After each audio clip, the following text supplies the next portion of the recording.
आपको इस बात को साबित करके बताऊंगी। राम जब जंगल जाने के लिए निकले तो हर आदमी दुखी था, हर आदमी उन्हें लौटाना चाहता था।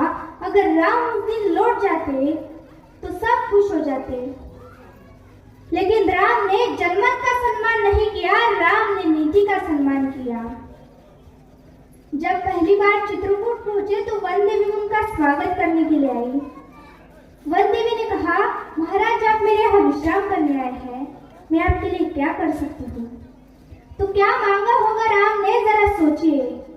राम ने कहा, हे वन देवी, बाकी सब तो ठीक है, निभा लेंगे, पर्णकुटी बना लेंगे, फल फूल खा लेंगे, बस जिस रास्ते से मैं आया हूँ उस रास्ते के काट हटा देना।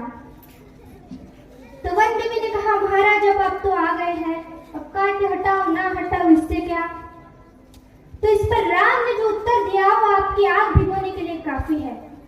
राम ने कहा, हे वन देवी, मेरे तो कोई दिक्कत नहीं कि मेरे पैर में कांटे चुभ गए, लेकिन जब मुझे ढूंढता ढूंढता मेरा भाई भरत इस रास्ते से आएगा उसे कांटे नहीं चुभने चाहिए।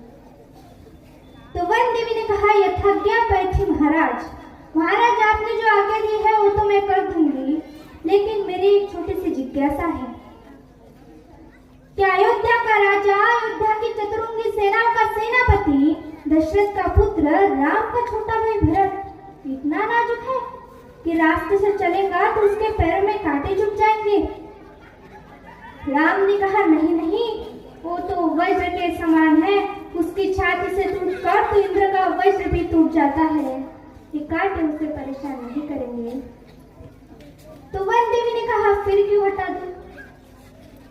बोले, समस्या एक है, वो रास्ते से चलेगा और अगर एक कांटा भी उसे चुभा तो उसका दिल ये सोचकर टूट जाएगा कि मेरे कारण मेरे भैया को ये दुख सहना पड़ा। बिना चप्पलों के भरत चले और भरत चले तो भई मृद भूमि सकुचि मन मनहि, भूमि भी संकोच से भर गई। इसका मतलब यह है कि भगवान स्वयं कष्ट सह सकते हैं, लेकिन जो उन्हें प्रेम करता है वह कष्ट सहे ये भगवान को स्वीकार नहीं है। चित्रकूट में रात्रि का अंधेरा है, चांदनी खिली हुई है, चंद्रमा निकला हुआ है। ये वो पल है जहाँ से राम की कहानी पलट सकती थी। अगर दशरथ के अंधेरे कक्ष का एक निर्णय राम को यहाँ तक लेके आया है, तो आज के पूर्णमासी के चांद का राम का एक निर्णय या तो राम को अयोध्या ले जा सकता है या फिर लंका ले जा सकता है। मुझसे अगर कोई पूछता है कि राम कथा की सबसे महत्वपूर्ण रात्रि कौन सी है, जिस दिन लक्ष्मण को मूर्छा आई वो भी महत्वपूर्ण नहीं है, क्योंकि पता था कि बच जाएंगे। जिस दिन सीता माँ का अपहरण हुआ वो रात्र भी महत्वपूर्ण नहीं है, यही रात्र महत्वपूर्ण है, यही रात अंतिम है, यही रात भारी, जिसमें भरत, शत्रुघ्न, तीनों माताएं, गुरु वशिष्ठ, ससुर साहब, सास सब आए हैं कि राम लौट चलो।